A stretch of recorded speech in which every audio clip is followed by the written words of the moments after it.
Les photos étaient là où il y avait du monde sur le pays qu'on a appelé. Elle est venue ici pour témoigner son témoignage. C'est grâce à ce pasteur. Parce que qu'est-ce qui s'est passé? Quand sa fille spirituelle demandait les documents à Bishop, elle a appelé le pasteur pour lui dire: ah papa, les témoignages dont tu nous as parlé là. En tout cas, voilà une femme d'un pasteur qui est mort, ressuscité. Il parle de ces choses ici. C'est parce que tu m'as dit. Et je partais ce jour-là tirer le témoignage chez un imprimeur, le témoignage de Michael Thomas Sango. Plein de documents sur l'enfer et le ciel. Et puis, il m'a parlé, il dit: ah, pasteur, en tout cas, ce que tu dis là, c'est vrai. Voilà. Une des filles m'a appelé pour dire: une maman d'un pasteur vient de ressusciter. J'ai fait tout mon possible pour prendre en tâche. Il m'a appelé là-bas et j'ai eu un numéro. Je suis parti comme cela, en mission là-bas, pour découvrir cette vérité. J'ai été là-bas, j'ai fait un entretien. Quand je suis parti là-bas d'abord, je les ai demandé si c'était allé en au Ghana. Parce que maman Jérémie, sa mère Daniel, son père Ivoirien. Amen. Nous sommes rentrés au Ghana pour aller visiter les parents, ont profité pour rendre le témoignage partout dans les églises. Donc il n'était pas là, il devait venir une date sur le deuxième croisé le pasteur principal. Il m'a expliqué effectivement, parce que quand ces patients l'ont appelé, le pasteur principal est venu à vivre partout, il a constaté les faits. Il a vu cette réalité. Le témoignage sur nos chaînes YouTube. Et donc, quand on les a affectés à Soubré, c'est à Soubré que j'ai été et je les ai interviewés pour la première fois. Et les témoignages sur nos chaînes YouTube. Vous partez sur la chaîne YouTube, vous cliquez le témoignage de maman Jérémie. Et vous allez voir, toutes les parties ça sort. Elle est revenue ici. Quand on a fait l'interview qu'elle a mis sur la chaîne, on a invité ici. Elle est venue ici 3 fois, je crois. Première fois, elle a rendu son témoignage ici. On avait fait un programme en plein air ici, devant l'église. On a rendu son témoignage. Comment les choses sont venues à ce qu'elle est ressuscitée. Tout ce qu'elle a dit au ciel et l'enfer. Elle a dit l'enfer, mais elle a dit le ciel. Amen. Alléluia. Le ciel, c'est la vie là-bas, c'est tout magnifique. Alléluia. Donc, elle voudrait suivre. Et Dieu voudrait suivre. Que vraiment, on ovationne pour la vie de l'homme de Dieu.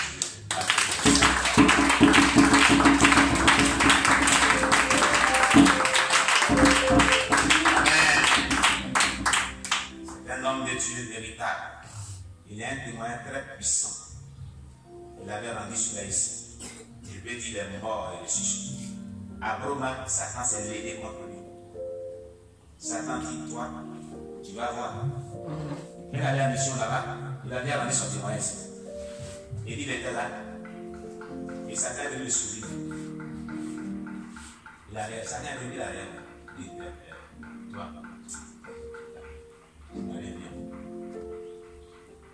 Il y a des champs de mission, puis il y a des champs de mission. Il y a des champs de mission, puis il y a des champs de mission. Le diable a regardé, il a l'air, il a souri. Il dit: toi. Il m'a dit: apôtre, j'ai vu Satan à Broma. Il a eu me regarder pour la finale. Il faut qu'il me comprenne. On est venu aller dans les évières. On a prié. Prié.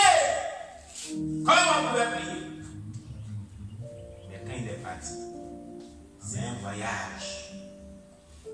Un voyage de preuve. Lui était les prières. Et surtout la maman, son épouse, une femme de prière de foi. Cet homme de Dieu ne serait pas. Il a vu la mort de ses conditions. Mais Dieu l'a ramené à la vie. Et son témoin est très vivant. Acclamez le Seigneur Jésus.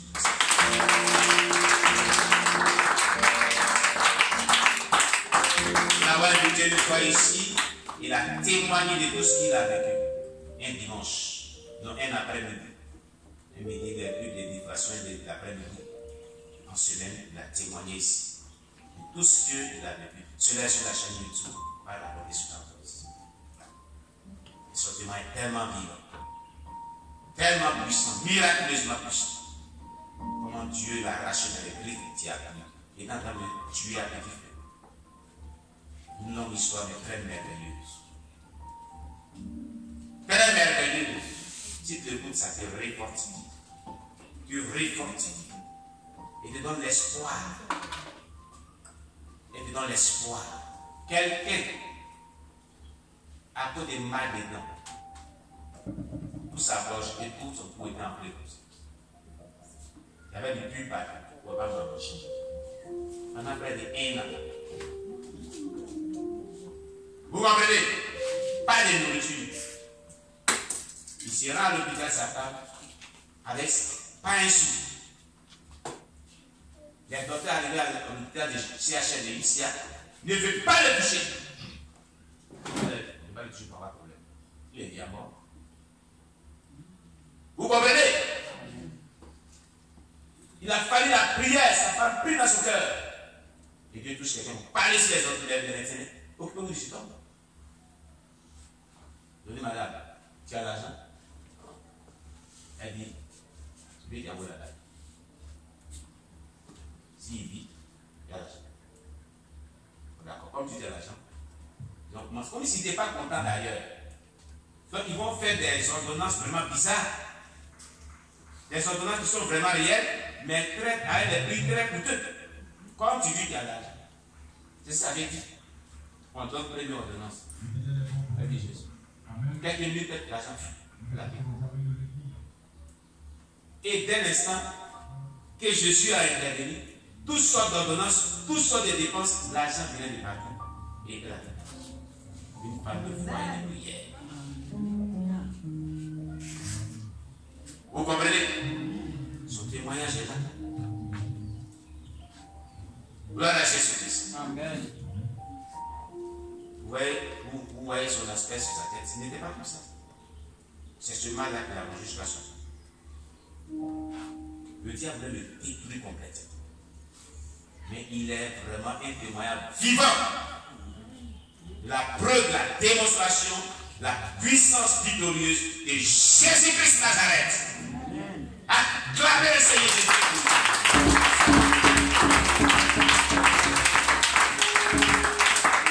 Quand moi je le vois chaque fois, j'ai de l'espoir.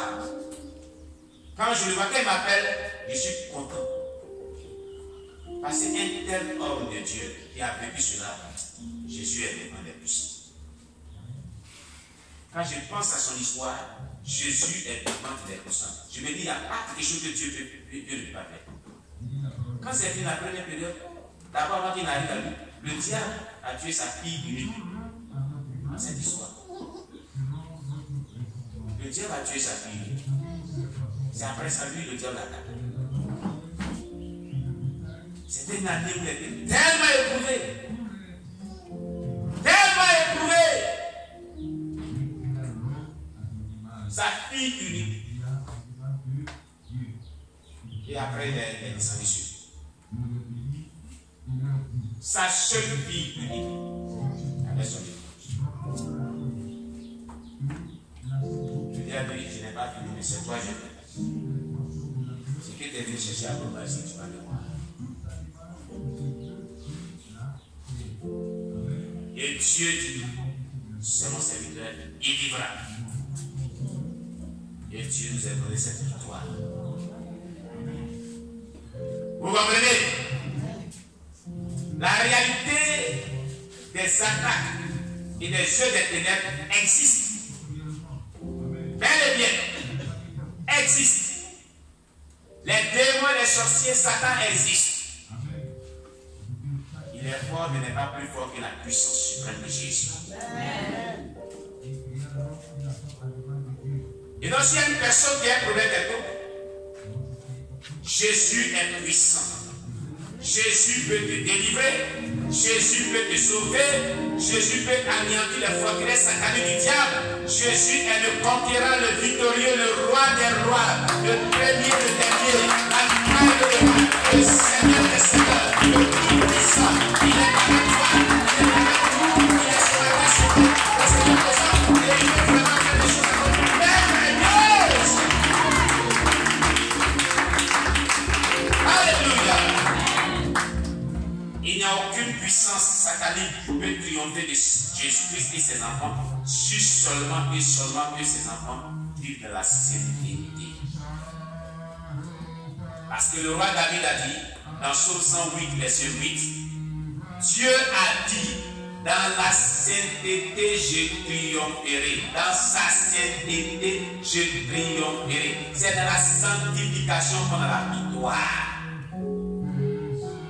Quand tu vis selon la sanctification de Dieu véritable, parce que le texte dit, Dieu a dit, dans sa sainteté je triompherai. Dans sa sainteté. Prenez vos Bibles.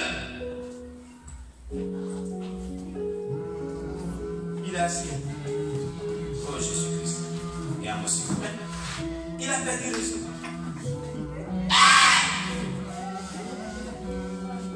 Un missionnaire. Oh Jésus-Christ. Un missionnaire. Il a perdu le raison. Psaume 108, verset 8. Lisez. Si les démons te tripotent, les puissants des ténèbres ont pris sur ta vie, le secret pour les vaincre, range ta vie seulement. Demande pardon à Dieu, puis reviens à zéro, repasse sur la base. Commence à construire ta vie par la foi et abandonne tout ce que tu n'aimes pas. Tu commences à prier, tu vas voir. Tu nous lis, Psaume 108, verset 8. Psaume de David, chapitre 108, verset 8. Oui. Dieu a dit. Dieu a dit. Attendez, qui a dit? Dieu. C'est un homme qui a parlé? Non. Est-ce que Dieu ment? C'est que Dieu dit là, c'est pas vrai? Voici la solution pour avoir la victoire sur Satan, sur les démons. Sur les démons. N'importe quel mauvais esprit, il détruit ta vie. Le secret, là, voilà ce qu'il va te donner. Dieu a dit quoi? Dans sa sainteté. Dans lui, Dieu, sa sainteté. Il n'a pas de la sainteté selon les hommes. Nous, les hommes, là, on a une manière de voir la sainteté. Le problème qu'on a là, la manière dont on voit la sainteté là, c'est ça qui est médiocre. Si nous voyons la sainteté selon la parole de Dieu, et nous vivons selon la sainteté selon Dieu, c'est ce qui est écrit dans la Bible, la suite. Je triompherai. C'est fini ça, monsieur. Tu auras le triomphe qui est la victoire. Le triomphe qui est la victoire sur une puissance ténébreuse, sur la sorcellerie, sur tes ennemis les plus redoutables. C'est dans la sainteté, selon Dieu, qu'on a la victoire. Adieu un pouvoir spirituel des démons, des mauvais esprits, des sorcelleries, la sirène des eaux, un esprit quelconque qui est parti, range ta vie, vit la sainteté selon Dieu. Parce que c'est dans la sainteté que tu auras la victoire. En dehors de la sainteté qui consiste à marcher seulement selon la parole de Dieu et selon le Saint-Esprit. C'est ce que la sainteté. La sainteté selon Dieu consiste à vivre selon sa parole et vivre selon son Esprit Saint. Réellement comme c'est toi. Il dit, Dieu a dit, dans sa sainteté, je triompherai. Donc si tu vis la sainteté selon Dieu, l'esprit méchant qui te fatigue là, c'est un petit problème. Il va t'éviter. Il quittera ta vie. Définitivement. Tu comprends? Amen. Alléluia. Amen. Alléluia. Amen. Le secret de la victoire sur les sorciers. Le secret de la victoire sur la sirène des eaux. Le secret de la victoire sur les sorts, les maladies incurables. Le secret de la victoire sur le caractère qui n'est pas bon. Le secret de la victoire sur Satan lui-même. La sainteté selon Dieu. Voilà ce que la Bible dit. Pas la sainteté de la main quand tu vois les choses. Tu es resté dans cette sainteté médiocre jusqu'à ta vie ne change pas. Tu es chrétien, tu dis église chrétien. Mais la chrétienté que tu peines, c'est selon la sainteté que tu comprends. Voilà pourquoi ta vie est comme ça. Et les démons tripotent ta vie, tu ne dors pas en paix. C'est toujours toi en rêve qui est agité. Parce que tu as une manière de voir la sainteté que tu ne vas pas laisser. Quand on prêche la sainteté, on dit non, la sainteté. Non, ça là, c'est trop dur. Non, c'est pour ça que tu es dedans. Nous, on est voilà, on est bien. On dort bien. Nos songes et rêves ne sont pas agités. On est en paix. Parce que nous nous efforçons avec l'aide du Saint-Esprit de vivre selon la sainteté, selon Dieu. C'est ça. Après la réplique devant vous ici, il n'y a pas d'association qui sont venues pour confesser qu'on a tenté de l'attaquer, Dieu nous a frappé. C'est pas si la chaîne YouTube, mon ami ici.